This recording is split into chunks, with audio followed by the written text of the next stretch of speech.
The call came at 2:37 a.m.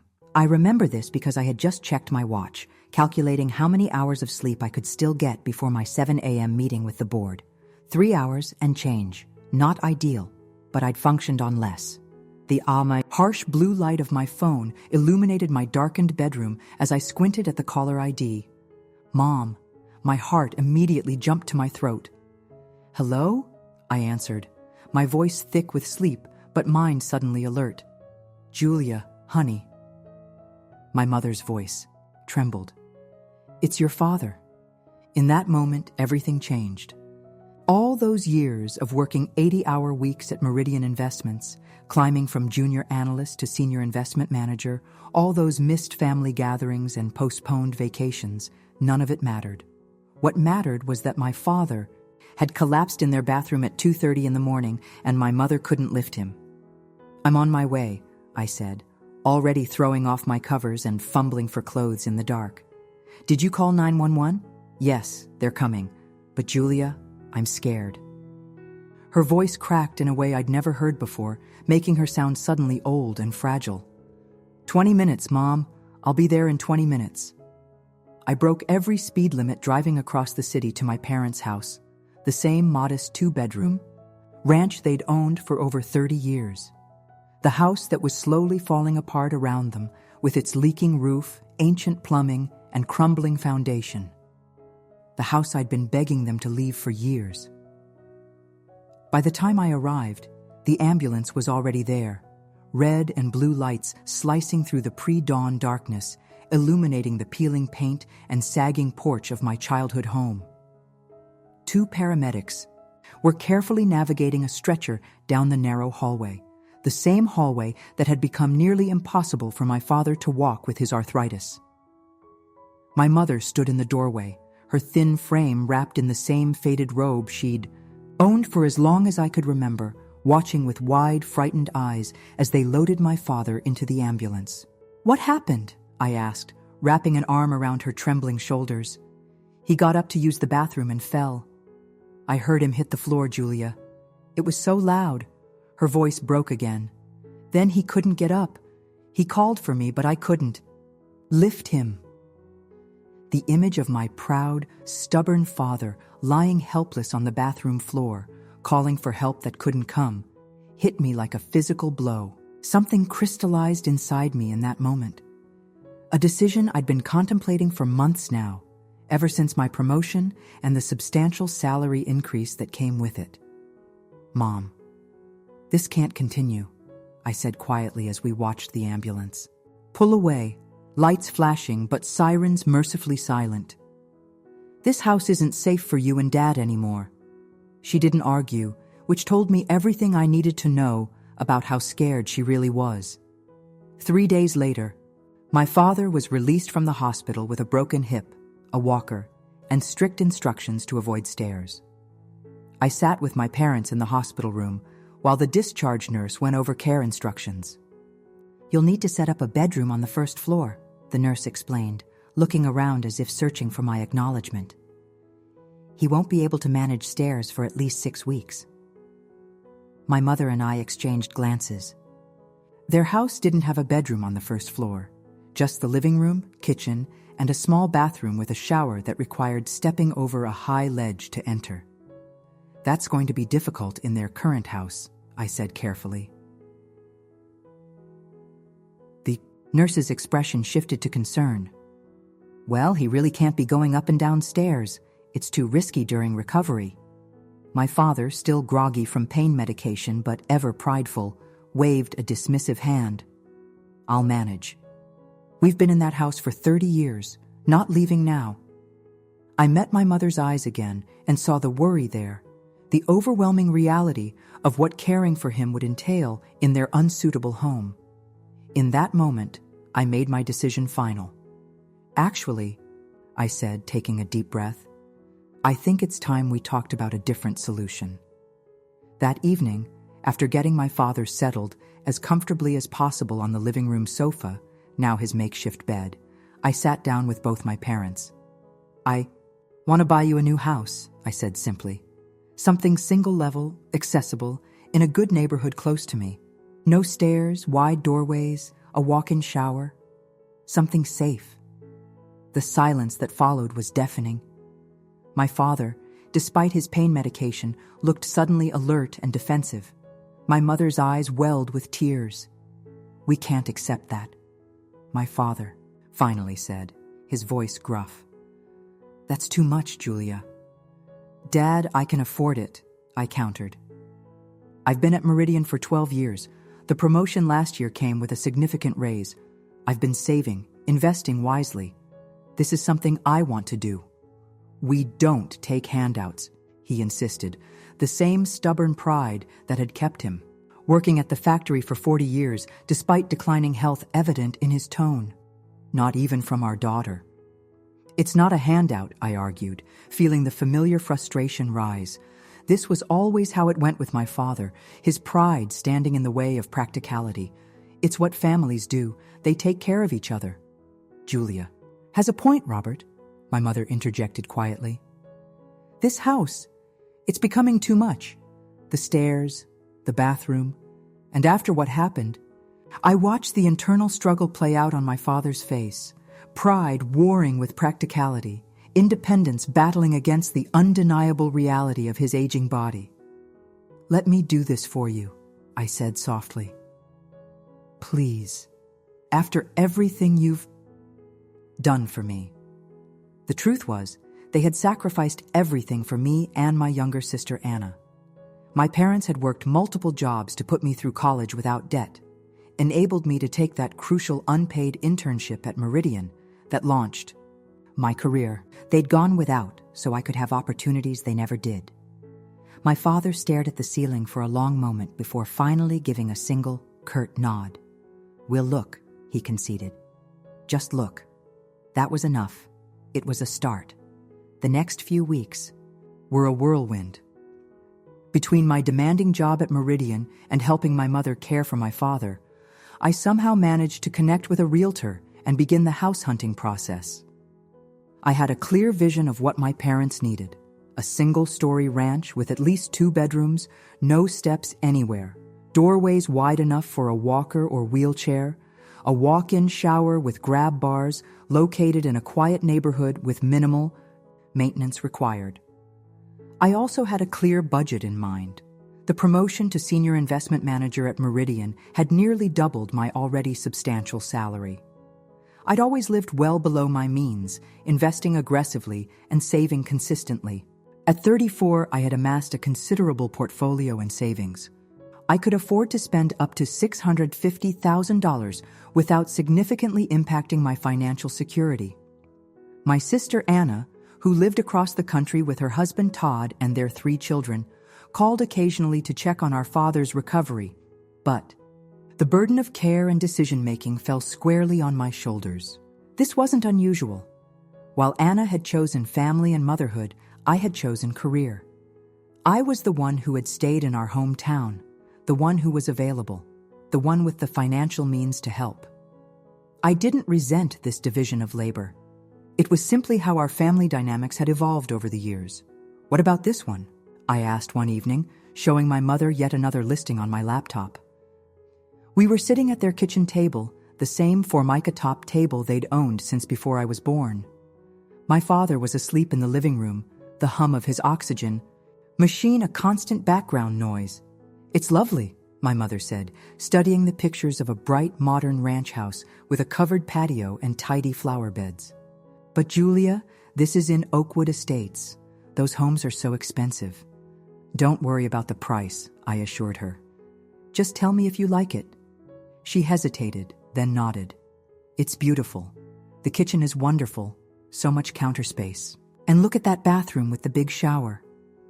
Her eyes lit up briefly before dimming again. "But we couldn't possibly—" "Mom," I interrupted gently, "let me worry about the cost. That's not for you to concern yourself with. Just tell me if this house would work for you and Dad." After a moment's hesitation, she nodded. "Yes, it would be perfect." The next day, I made an offer on the house. It was accepted within hours. 3 weeks later, After a whirlwind closing process expedited by my financial readiness and excellent credit, I handed my parents the keys to their new home. The house was everything they needed. A beautiful 2,500 square foot single-level ranch in an upscale neighborhood with an open floor plan, accessible bathrooms, a gourmet kitchen, and a low-maintenance yard. At $625,000, it had stretched my budget, but seeing my mother's face as she walked through the front door, watching my father navigate easily from room to room with his walker, made every penny worth it. "I can't believe this is ours," my mother whispered, standing in the sun-drenched living room with its vaulted ceiling and large windows overlooking a professionally landscaped backyard. "Julia, I don't know how to thank you." "You don't need to." "Thank me," I said, wrapping an arm around her shoulders. "You and Dad gave me everything growing up. Now it's my turn to give something back." My father, never one for emotional displays, simply patted my hand and said gruffly, "You're a good daughter, Julia." Coming from him, it was the equivalent of a tearful speech. I helped them move in, hiring professional movers for the furniture and spending evenings and weekends unpacking boxes, arranging their belongings, hanging pictures on walls. I took 2 weeks off work, the first significant vacation I'd taken in years, to help them settle in. I installed grab bars in the bathrooms, bought new furniture that would be easier for my father to get in and out of, stocked the kitchen with groceries and new appliances. By the time I returned to my own apartment and my demanding job at Meridian, my parents were comfortably settled in their new home. For the first time in years, I didn't worry constantly about them, about my father falling on the stairs, about my mother struggling to maintain their deteriorating house, about the myriad ways their old home had become unsafe for them. The relief was indescribable. I threw myself back into work with renewed focus, no longer distracted by constant concern. My performance, already stellar, improved even further. My boss noted the change. "Whatever's going on in your personal life, it's having a positive effect on your work," he commented during our monthly review. "The Anderson portfolio is up 12% since you took it over. Impressive stuff, Julia." I simply smiled and thanked him. How could I explain that buying my parents a house had not only changed their lives, but liberated me as well? That knowing they were safe and comfortable had removed a weight I hadn't fully acknowledged was crushing me. The next 2 months passed in relative tranquility. I visited my parents every weekend, often staying overnight in the comfortable guest room, my room, as they insisted on calling it. My father's health improved steadily in the new environment. My mother bloomed, making friends with neighbors, joining the community garden club, hosting her church friends for coffee in her beautiful new kitchen. Then Anna called. It was a Tuesday evening. I had just returned from a grueling day at the office, a day of back-to-back meetings followed by a client dinner that had run late. I was exhausted, had kicked off my heels and poured myself a glass of wine when my phone rang. "Julia," Anna's voice was pitched higher than normal, excitement evident even through the phone. "Mom just told me about the house.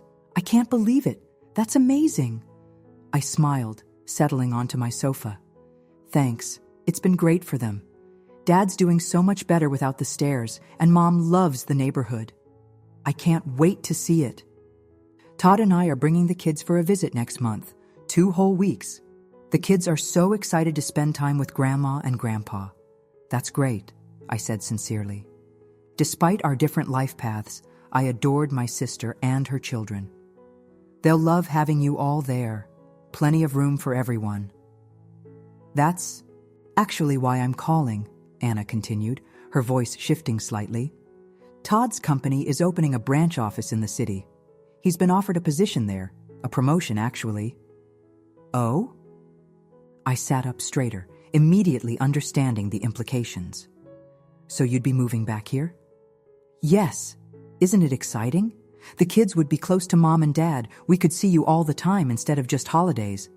It's perfect timing with Dad's health scare. We could help out, take some of the burden off you." "That sounds wonderful," I said, and meant it. Having Anna and her family nearby would indeed be lovely, especially for our parents. Have you started looking at houses yet? There was a slight pause. Well, that's the thing. The housing market there is so much more expensive than where we are now. And with 3 kids, we need something fairly large. We're trying to figure out the financials. I nodded to myself, understanding their dilemma. It can be challenging, especially in the better school districts. But there are some more affordable neighborhoods that are still nice. I'd be happy to put you in touch with the realtor I used for Mom and Dad's house. Another pause, longer this time. Actually, Mom had an idea. Something in her tone sent a warning signal through my mind. What kind of idea? Well, Anna hesitated. She suggested that maybe they could give us their new house and they could move back into their old one, since it's already paid for. The wine glass nearly slipped from my fingers. What? I know it sounds crazy at first, Anna rushed on, but Mom pointed out that they don't really need such a big house, and with us having 3 kids and needing to be in a good school district, it would be perfect. Oakwood Estates has the best elementary school in the district. I was momentarily speechless, my mind struggling to process what I was hearing. My mother wanted to give away the house I had just purchased for them, the house specifically chosen to meet their health and safety needs, to my sister and her family. Anna, I finally managed, keeping my voice carefully controlled. That house was specifically bought for Mom and Dad's safety and accessibility. Dad can't go back to a house with stairs. That's the whole reason I bought the new house. I know, Anna said quickly. But Mom said they could convert the dining room in the old house into a bedroom for Dad. They really don't need all that space in the new house, Julia. It's just the 2 of them. And with us being a family of 5, I closed my eyes, trying to stem the tide of hurt and anger rising within me. Have you discussed this with Mom and Dad directly? I asked, my voice tighter than I intended. Not yet. Mom just mentioned it as a possibility when I told her about Todd's job offer. She wanted me to talk to you first, since you paid for the house. Since I paid for the house I had bought specifically for our elderly parents with health issues. The house that had been carefully selected for its accessibility features and proximity to medical facilities. The house that represented the largest single financial outlay of my life. I need to think about this, I said finally, and I need to talk to Mom and Dad. Of course, Anna agreed readily. I told Mom it was a crazy idea anyway, but I promised I'd mention it to you. Don't worry about it, okay? We'll figure something out. But I was worried, deeply worried, not just about the practical implications of my parents potentially moving back into an unsafe house, but about what this suggestion revealed about how my mother, and possibly my father, viewed my gift, my sacrifice. The next evening, I drove to my parents' new home immediately after work, not bothering to change out of my business suit or even stop for dinner. The conversation couldn't wait. They were surprised to see me on a Wednesday evening, my visits typically restricted to weekends due to my demanding work schedule, but welcomed me warmly. My mother had made pot roast, my father's favorite, and insisted I stay for dinner. I waited until we were seated around their new dining table, the one I had carefully selected for its height and accessibility for my father's walker, before bringing up the subject. I spoke with Anna yesterday, I began, trying to keep my tone neutral. She mentioned something interesting. My mother's expression immediately grew wary. My father, less perceptive to interpersonal undercurrents, continued eating his pot roast. She said you suggested giving them this house when they move back, I continued, watching my mother's face carefully. And that you and Dad would move back to the old house. My father's fork paused midway to his mouth. What's this? My mother sighed, shooting me a look that was part exasperation, part guilt. I just mentioned it as a possibility, Robert. Anna shouldn't have said anything yet. I was going to discuss it with both of you properly. Discuss what? My father demanded, now fully attentive. Anna and Todd are moving back here, my mother explained. Todd's been offered a promotion. But housing is so expensive, especially in good school districts for the children. I simply pointed out that this house is much bigger than what we need, and it's in the best school district in the area. So you suggested giving them the house Julia just bought for us? My father's tone was incredulous. Margaret, have you lost your mind? I felt a surge of gratitude toward my father in that moment. At least he understood the absurdity of the suggestion. It was just an idea, my mother defended, though her cheeks had flushed pink. Anna and Todd need the space more than we do. They have 3 growing children. And we could move back to our old house. It's paid for. We know the neighborhood. The house with stairs I can barely climb. The bathroom I can't even get into with my walker. My father's voice rose uncharacteristically. The whole reason Julia bought us this place was because that house wasn't safe anymore. We could convert the dining room into a bedroom, my mother argued, echoing Anna's words so precisely that I realized this had been discussed in much more detail than Anna had let on. Put in a walk-in shower in the downstairs bathroom. It wouldn't be that difficult. With what money? My father demanded. The renovations would cost thousands. My mother fell silent, and I knew exactly what she was thinking. The same thing Anna had undoubtedly been thinking. With my money. They were assuming I would pay for the renovations to make the old house accessible after giving away the perfectly accessible house I had already purchased. I can't believe we're even having this conversation, I said quietly. I bought this house specifically for your needs. Dad's safety, your comfort. Not as some kind of property to be reassigned based on who you think needs it more. Julia, my mother began, her tone taking on the placating quality she'd always used when I was upset as a child. You have to understand. Anna has 3 children. They need a good school district. They need the space. I understand that, I countered. What I don't understand is why the solution to their housing needs is to take the house I just bought for you and Dad, a house specifically designed for your medical and accessibility requirements. We're their grandparents, my mother said, as if this explained everything. It's our job to help them if we can. And I'm your daughter, I replied, my voice cracking slightly despite my efforts to remain composed. I bought this house to keep you safe, to make sure Dad doesn't fall again, to make sure you don't have to worry about maintenance or navigating stairs with grocery bags, to give you security in your retirement. And we appreciate that, my mother assured me quickly. But, Julia, you have to look at the bigger picture. Anna's family is Anna's responsibility, I interrupted, something I rarely did with my mother. Just as your safety and well-being are my concern. An uncomfortable silence fell over the table. My father had abandoned any pretense of eating and was looking back and forth between my mother and me with a troubled expression.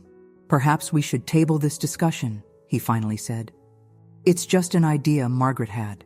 Nothing's been decided.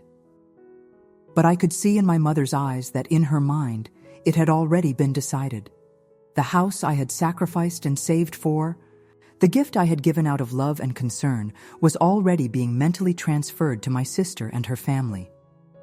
My parents' needs, the very reason for the purchase, had become secondary to Anna's. I left their house that night with a hollow feeling in my chest. As I drove back to my apartment, memories flooded my mind, memories I had successfully suppressed for years. Anna's dance recitals that my parents never missed, while they regularly skipped my academic award ceremonies due to scheduling conflicts. The way my mother had redecorated my bedroom into a sewing room the moment I left for college, while Anna's room remained untouched for years after she moved out, preserved like a shrine. The way family conversations inevitably centered around Anna's achievements, her children, her life choices, while my career accomplishments were acknowledged with polite but disinterested nods. The familiar refrain, Anna needs more attention, Anna needs more support, Anna needs more understanding. While I was always expected to be the independent one, the strong one, the one who didn't need, I had never resented Anna for this. She was my little sister and I loved her. But I had spent my entire life feeling like I existed in her shadow, the less favored daughter who had learned early to expect less, to ask for less, to need less.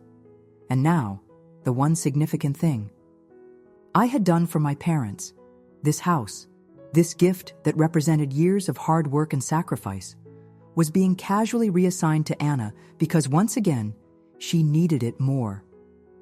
The pattern was so clear, so familiar, that I wondered how I hadn't seen this coming.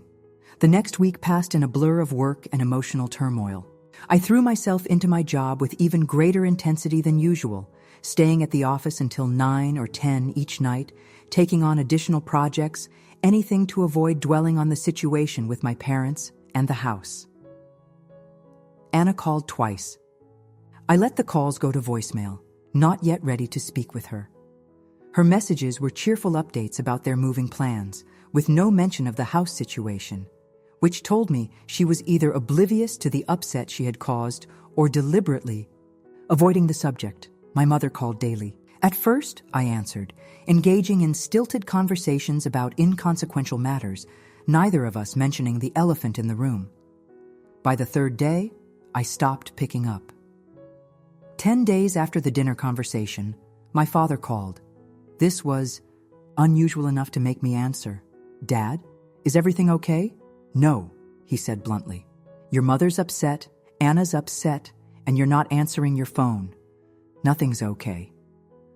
I sighed, pinching the bridge of my nose. "I'm sorry. Work has been crazy." The excuse sounded hollow even to my own ears. "Julia," my father said, his voice gentler than I expected, "I need you to come over tonight. We need to talk about this house situation." My stomach clenched. "Has something been decided?" A pause. "Just come over after work, please." I agreed, anxiety churning in my stomach for the remainder of the workday. I left the office at 6 earlier than I had in weeks and drove to my parents' house, the house I had purchased for them just months earlier. When I arrived, I was surprised to see Anna's minivan in the driveway. I hadn't expected her to be part of this conversation, hadn't prepared myself to face both the situation and my sister simultaneously. For a moment, I considered turning around and leaving, but my father had seen my car pull up and was all ready. At the door, waving me in. Inside, my mother, Anna, and Todd sat in the living room. The atmosphere was tense. Anna offered me a small, tentative smile, which I struggled to return. "Julia," my mother began as soon as I'd taken a seat, "we need to resolve this situation. The tension is tearing our family apart." I nodded but said nothing. I noticed that in the 10 days since our dinner conversation, they had already begun packing. Small boxes lined one wall of the living room. "We've made a decision," my father said, his voice firm in a way that suggested the matter was settled. After careful consideration of everyone's needs and concerns, I braced myself. "We're giving the house to Anna and her family," he continued. "They'll move in next month when they relocate." Despite having expected this, the words hit me like a physical blow. I looked around the room, at my mother's resolute expression, at Anna's mixture of guilt and excitement, at Todd's studious examination of his own hands, and felt utterly alone. "I see," I managed. "Now before you get upset," my mother hurried on, "we want you to know we've thought this through carefully. The old house won't work for us anymore. You were right about that. But we found a nice little condo in Riverside Meadows. It's a senior living community, all on one level, with services and activities. It's perfect for our needs now." "And how will you pay for this condo?" I asked, already knowing the answer. My mother had the grace to look uncomfortable. "Well, we're hoping you might help us with that.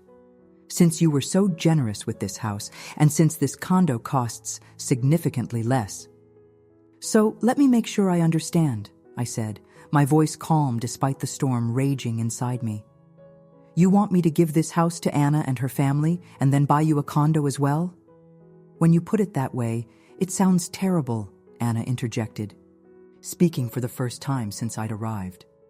"Julia, we know it's a lot to ask, but the schools here are so good for the kids, and with Todd's new position..." What about the money you'll get from selling your current house? I asked, turning to her. Won't that cover a down payment on something in this area? Anna and Todd exchanged glances. We're underwater on our mortgage, Todd admitted reluctantly. The housing market in Denver tanked shortly after we bought. We'll be lucky to break even when we sell. I looked back at my parents. And you've already agreed to this plan? Without discussing the financial implications with me first? We knew you'd help us, my mother said simply. You always do. Those 4 words, you always do, broke something inside me. Yes, I always did help. I always came through. I always set aside my own needs, my own feelings, to do what was expected of me. I was reliable Julia, responsible Julia, who could be counted on to shoulder any burden without complaint. No, I said quietly. The single word seemed to echo in the suddenly silent room. What do you mean, no? My mother asked, genuine confusion in her voice. I mean no. I won't be financing this plan. I stood up, surprising even myself with the steadiness of my movements despite my internal turmoil. This house was a gift to you and Dad, specifically chosen for your needs. If you choose to give it away, that's your decision. But I won't be buying you a condo afterward. Julia. My mother's shock was evident. You can't possibly expect us to go back to the old house. It's not safe for your father. I didn't expect you to give away the safe house I bought you either, I countered. Yet here we are. Anna stood up, her expression stricken. Julia, please, we didn't mean to upset you. If you feel this strongly, we can look for something else. No, you can't, my mother interrupted firmly. We've already made the decision. The house will work perfectly for you and the children. I looked at my mother, really looked at her, and in that moment, I saw our relationship with painful clarity. I had never been the daughter she wanted. I had never made the choices she valued.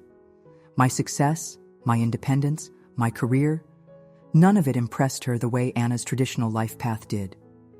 I could buy them $1 million house, and it would never be enough to elevate me to Anna's status in her eyes. I need to go, I said, turning toward the door. Julia, don't leave like this, my father called after me. Let's talk this through.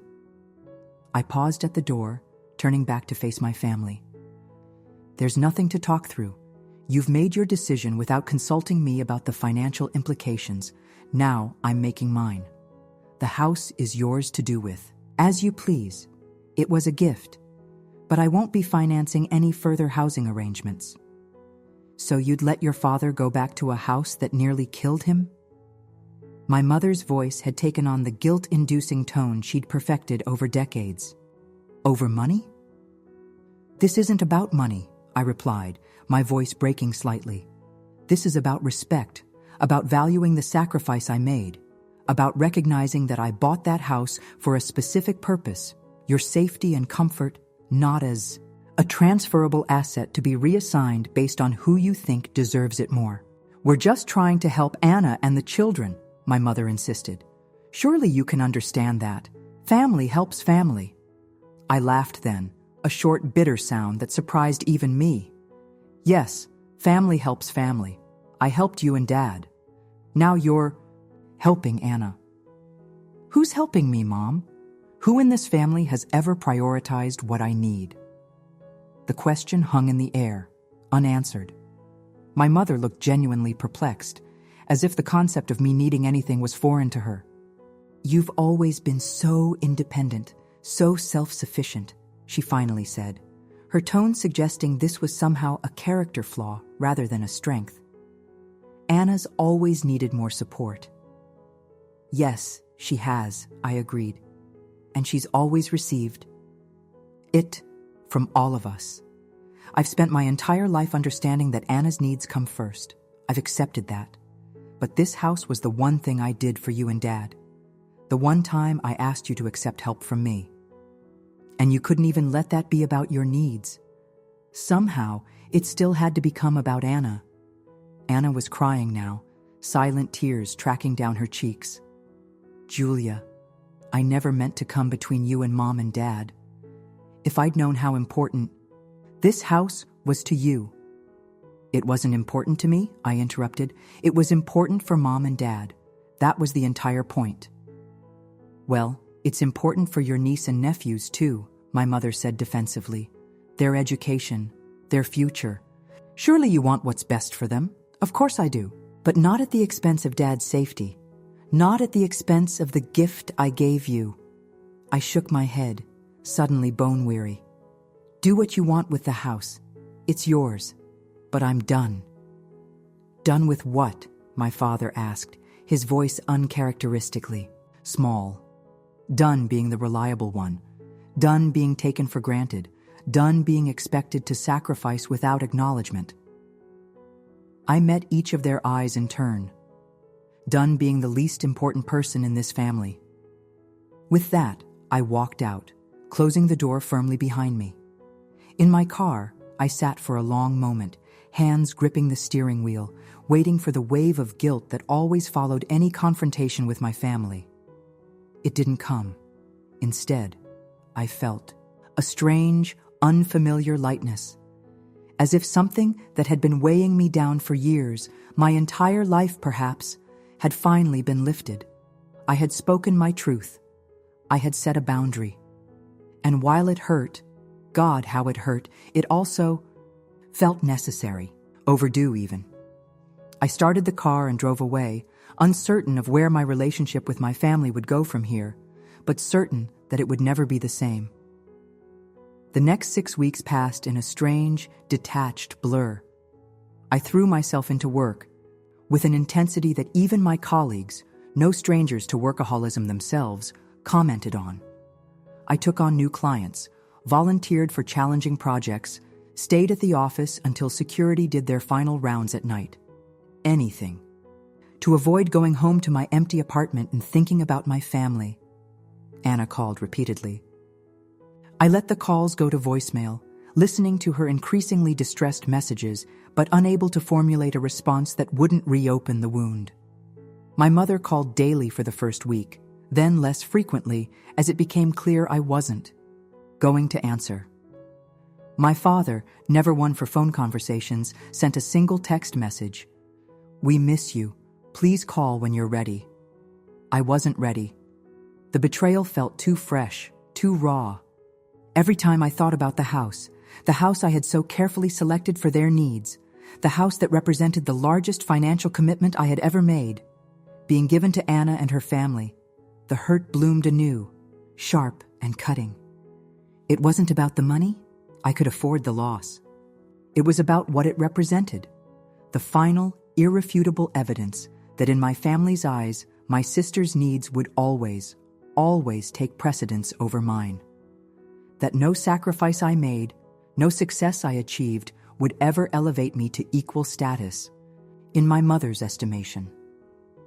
4 weeks after our confrontation, I received an email from my mother. The subject line read simply, "The condo." I hesitated before opening it, bracing myself for more guilt, more manipulation, more assertions that, if I truly loved them, I would finance their new housing arrangement. Instead, I found a link to a real estate listing for a modest 2-bedroom condo in Riverside Meadows, the senior living community they had mentioned, along with a brief message. "Your father and I have put a deposit on this condo. We've taken, out a mortgage for the remaining amount. We move next week. Anna and her family take possession of the house the following day. We hope you'll visit us once we're settled." I stared at the message for a long time, unsure how to feel. On one hand, they had proceeded with their plan to give my gift to Anna without my blessing. On the other, they had apparently found a way to finance their new housing arrangement without my assistance. I didn't respond. 2 weeks later, during my Saturday morning run, a ritual I had maintained despite the emotional turmoil of recent weeks, my phone rang. It was my father. After a moment's hesitation, I answered. "Hello, Dad. Julia." His voice sounded different, older, wearier. "How are you?" "I'm fine," I replied automatically. How are you and Mom settling into the new place? It's different, he said after a pause. Smaller, but it works for us. Your mother's joined the garden club. I've been playing cards with some of the men in the community room. That's good. An awkward silence stretched between us. How did you manage the financing? I finally asked, unable to contain my curiosity. We cashed in our retirement accounts, he said simply. Took the tax penalty. It was enough for the down payment. The monthly mortgage is manageable with our Social Security. I felt a stab of alarm. Dad, those retirement accounts were supposed to be your safety net for medical expenses, emergencies. We made our choice, he said, an edge of defensiveness creeping into his tone. Anna and the kids are settled in the house now. They love it. The boys have their own rooms for the first time. I said nothing, unsure how to respond without reigniting the conflict. Julia, my father continued, his voice softening. We miss you. Your mother misses you, even if she's too proud to say it. Come to Sunday dinner tomorrow. See the new place. Talk to us. Part of me wanted to refuse, to maintain the distance that had been my only protection against further hurt. But another part, the part that had been raised to prioritize family above all else, couldn't bring myself to reject this olive branch. Okay, I agreed finally. What time? 4 o'clock. I'm making my pot roast. The knowledge that my father, not my mother, would be cooking spoke volumes about how their dynamic had shifted in the new living arrangement. I felt a pang of guilt. Had my actions contributed to this change? I'll be there, I promised. The call. Next day, I drove to Riverside Meadows with a mixture of apprehension and curiosity. The community was pleasant. Well-maintained grounds, a central clubhouse, clusters of single-story condominiums arranged around small courtyards. I found my parents' unit easily, noting the ceramic pot of geraniums beside the front door. My mother's touch, undoubtedly. My father answered the door, looking simultaneously smaller and older than I remembered. He embraced me awkwardly. Physical demonstrations of affection had never been his strong suit, before ushering me inside. The condo was indeed small, a modest living room opening to a dining area and kitchenette, a narrow hallway presumably, leading to the bedrooms and bathroom. It was clean and bright, but sparsely furnished, most of their familiar possessions noticeably absent. Where's all your furniture? I asked, taking in the unfamiliar sofa, the absence of my father's beloved recliner, the missing china cabinet that had held my grandmother's dishes.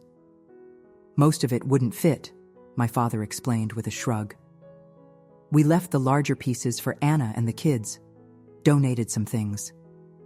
Put a few special items in storage. My mother emerged from the kitchen, wiping her hands on a dish towel. She hesitated before embracing me stiffly. Julia, you look thin. Are you eating properly? The familiar criticism veiled as concern brought an unexpected smile to my lips. Some things never changed. I'm fine, Mom. The condo looks nice. She glanced around, her expression unreadable. It's adequate for our needs. Come see the kitchen. I followed her into the kitchenette, a far cry from the gourmet kitchen in the house I had purchased, with its high-end appliances and expansive counter space. This kitchen was functional but basic, with limited counter space and dated appliances. It's cozy, I offered, unsure what response she was looking for. The oven runs hot, she replied, adjusting a dial. But I'm getting used to it. Dinner's almost ready. We ate in the small dining area, the three of us crowded around a table clearly meant for two. The pot roast was excellent. My father had always been the superior cook, though my mother rarely admitted it. But the conversation was stilted, careful. We talked about safe topics, the weather, my work, the activities offered at the senior community. No one mentioned Anna or the house. After dinner, my father disappeared into the kitchen to wash dishes, another role reversal I noted with interest, leaving my mother and me alone in the living room. How is Anna liking the house? I finally asked, unable to avoid the subject any longer. My mother's expression brightened immediately. Oh, she loves it. The children are thriving. Ethan, the oldest, has made friends with the neighbor's son already. And Lily's school is just 3 blocks away. She can walk there with the other neighborhood children. I nodded, fighting the familiar sting that came with seeing how animated my mother became when discussing Anna and her children. That's good. I'm glad it's working out for them. My mother studied me for a moment, her head tilted slightly. You're still angry with us. It wasn't a question, but I answered anyway. Not angry, exactly. Hurt. Disappointed. I don't understand why, she said, genuine confusion in her voice. We did what was best for the family. Anna and the children needed that house more than we did. That house was bought specifically for your and Dad's needs, I countered, fighting. To keep my tone even. For Dad's safety, for your comfort in retirement. Not as a general family asset to be redistributed. But we found another solution that works for us, she insisted. This place meets our needs. And now Anna's family has a stable home in a good school district. Everyone wins. Everyone except you and Dad, who had to cash in your retirement. Accounts and take on a mortgage in your 70s, I pointed out. And me, who spent over $500,000 on a gift that was given away. My mother's expression hardened slightly. You've always been so focused on money, Julia. There are more important things in life. The irony of this statement, coming from the woman who had just orchestrated a significant property transfer to benefit one daughter at the expense of another, was not lost on me. This isn't about money, I said for what felt like the 100th time. It's about respect, about acknowledging my contribution, my sacrifice, about valuing my needs and feelings as much as Anna's. We've always respected you, my mother protested. We're so proud of your career, your success. But you've never prioritized me, I said quietly. Not once, in my entire life, can I remember a time when my needs came before Anna's. That's not true, she began, but I cut her off. Isn't it? When Anna needed braces, you told me I couldn't. Go on the science trip I'd been looking forward to all year because there wasn't enough money for both. When Anna wanted the expensive prom dress, you made me wear a hand-me-down to mine. When Anna dropped out of college to get married, you spent my graduation money on her wedding. My mother looked genuinely startled by these examples. That was different. Anna needed more, I finished for her. Anna always needed more, and I always needed less. That was the family narrative from as far back as I can remember. You were always so capable, so independent, my mother said, as if this explained everything. You never seemed to need much from us.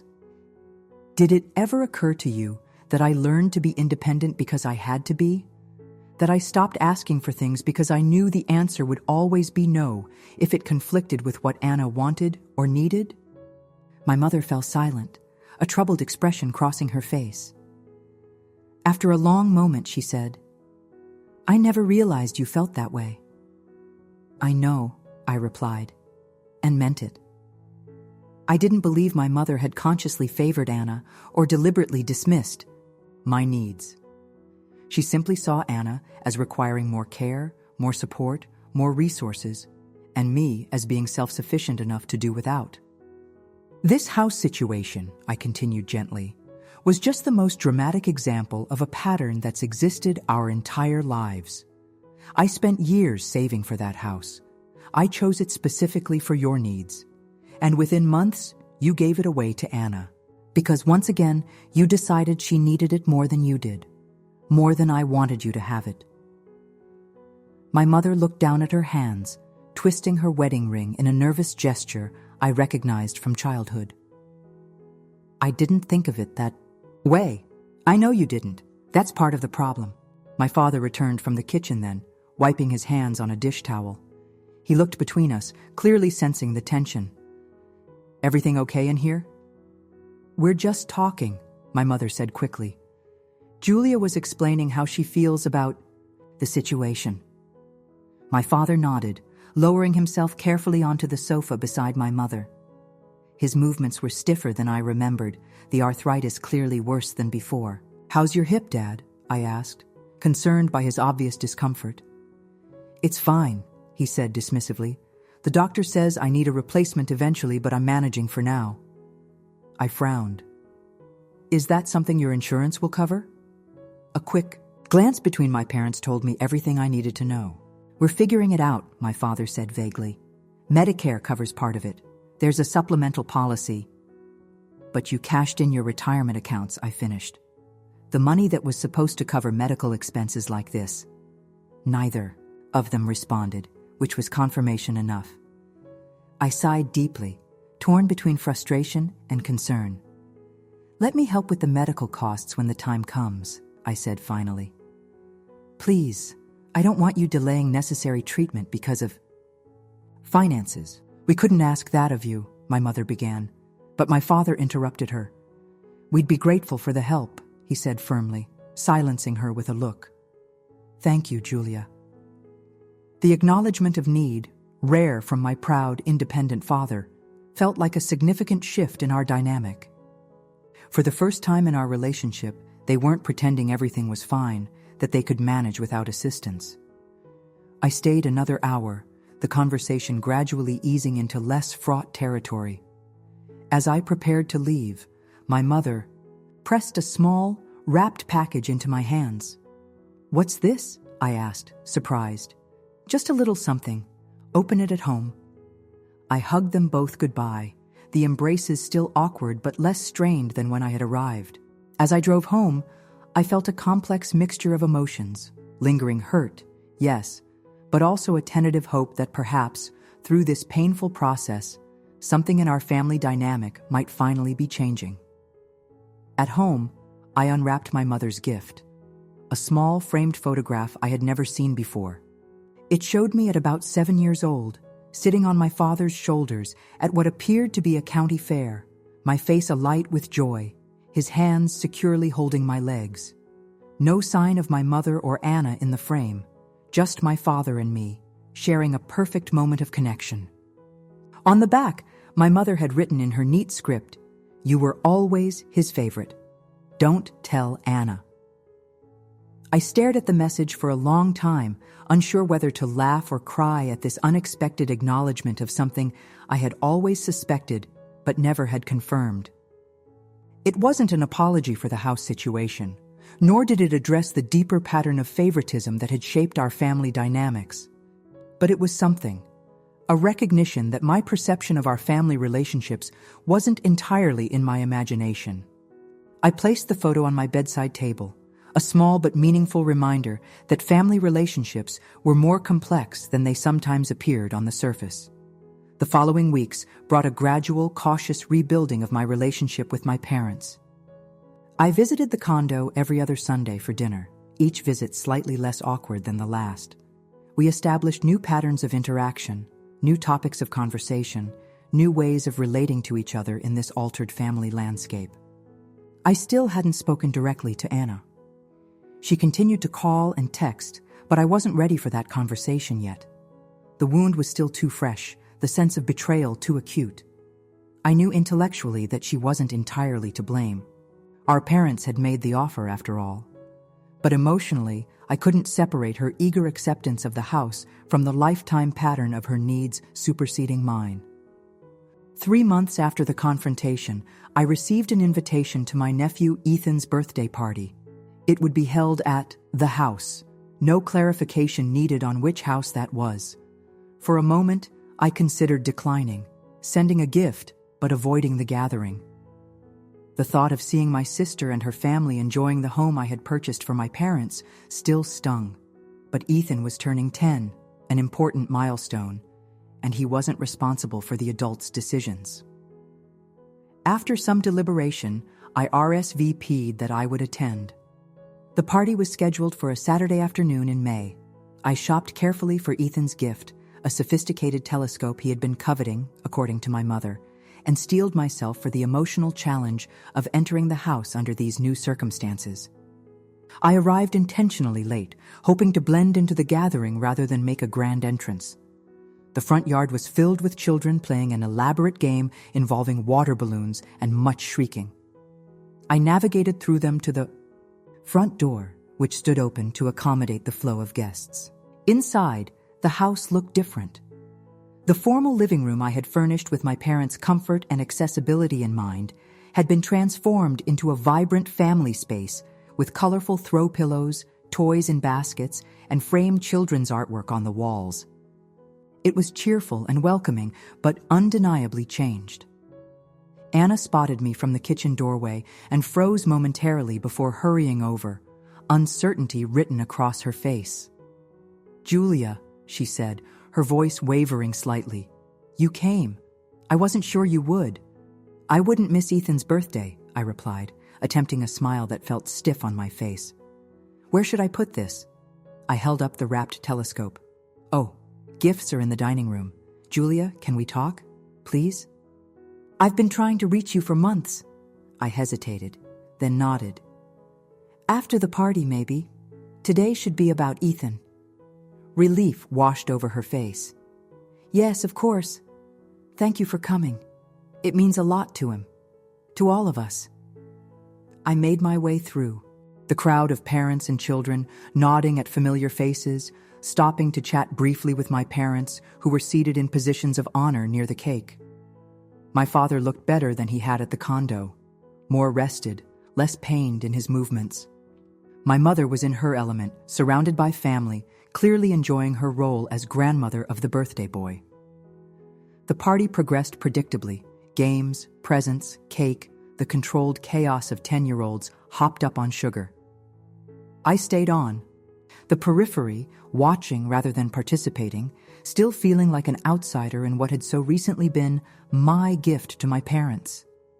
As the party wound down and guests began to depart, Anna approached me again. "Can we talk now? The kids are playing in the backyard with their new toys. We'll have some privacy in the study." I followed her to what had been designated as the study, the smallest bedroom, now set up with a desk and bookshelves. Todd's domain, presumably. Anna closed the door behind us and turned to face me, her expression a mixture of guilt and determination. "I owe you an apology," she began without preamble. "A massive one. What happened with this house? It wasn't right. I should have said no when Mom suggested it. I hadn't expected such a direct acknowledgement." "Why didn't you?" She sank into the desk chair, gesturing for me to take the armchair opposite. "Honestly? Because it solved all our problems so perfectly. The schools here are incredible. The neighborhood is safe. The house is beautiful and has enough space for everyone. And when Mom suggested it," she shrugged helplessly, "it just seemed like the solution to everything. Everything except Mom and Dad's need for an accessible house," I pointed out, which was the entire reason I bought it in the first place. "I know," she admitted, her cheeks flushing. "I didn't think through the implications for them, or for you. I was focused on what it meant for us, for me and Todd and the kids." "That seems to be a family pattern," I said, unable to keep the edge from my voice. "Everyone focused on what's best for you and your needs." Anna looked startled. "What do you mean?" "Come on, Anna. You can't be that oblivious. Our entire childhood was structured around your needs and wants. You were always the priority, financially, emotionally, in every way that mattered." "That's not true," she protested, but without much conviction. "Mom and Dad were proud of you, your grades, your scholarships, your job. Pride isn't the same as priority," I replied.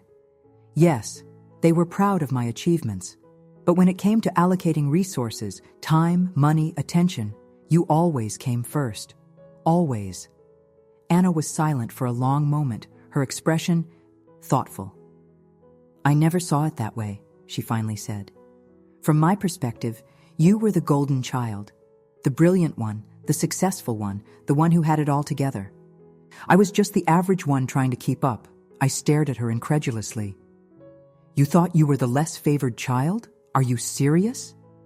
"Completely serious." She leaned forward, her expression earnest. "Julia, Do you have any idea what it was like growing up in your shadow? You were perfect. Straight A's, scholarships, that prestigious internship right out of college. Mom was always telling me, "Why can't you be more like Julia? Julia never gave us this much trouble.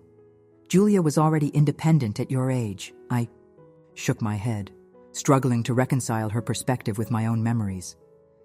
That wasn't my experience at all. From where I stood, you got everything. The attention, the resources, the exceptions to rules. When you didn't get into your first choice college, Mom and Dad hired a private counselor to help you reapply. When I didn't get into mine, they told me to pick something from the acceptance pile and be grateful. Because they knew you could handle disappointment, Anna countered. They babied me because they thought I was fragile. Don't you see? They expected less of me because they thought I was capable of less. We stared at each other across the small room, two sisters with completely different perceptions of the same childhood, the same parents, the same family dynamic. "This is about more than the house, isn't it?" Anna asked quietly. "Yes," I admitted. "The house was just the breaking point, the most tangible example of a pattern that's existed our whole lives." "I never knew you felt that way," she said, echoing our mother's words from weeks earlier. "I thought you had everything figured out, that you didn't need anything from any of us." "Everyone thought that," I replied. It became a self-fulfilling prophecy. I stopped asking for things because I knew the answer would be no if it conflicted with what you needed. Anna was quiet for a long moment, absorbing this. "I'm sorry," she finally said, "for my part in all of this, for not seeing your perspective, for accepting the house without considering what it meant to you." The apology was unexpected and surprisingly healing. For perhaps the first time in our adult relationship, Anna was acknowledging my feelings, my perspective, my needs as valid and important. "Thank you," I said simply. "That means a lot." "What happens now?" she asked, uncertainty clear in her voice. "With us? With the family?" I considered the question carefully. "I don't know exactly. I'm still working through my feelings about all of this. But I do know I don't want to lose my relationship with you or with my niece and nephews." "We don't want to lose you either," she said quickly. "The kids have been asking about you constantly. They miss their Aunt Julia." A knock at the door interrupted us. Todd poked his head in. "Sorry to disturb, but Ethan's been asking when Aunt Julia is going to help him set up his new telescope." Despite everything, I smiled. "Tell him I'll be right there." After Todd left, Anna and I stood, the air between us lighter, but still fragile. "We're not done with this conversation," I said. "There's a lot more to discuss, but for now, let's focus on Ethan's birthday."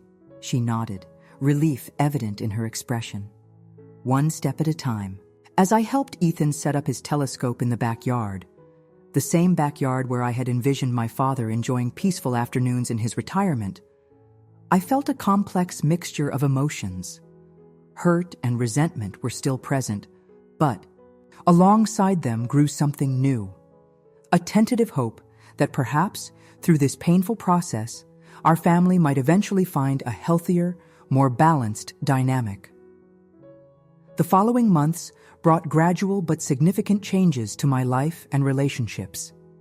My conversations with Anna continued, sometimes difficult but increasingly honest, as we worked to understand each other's perspectives and establish a new, more equitable sibling relationship.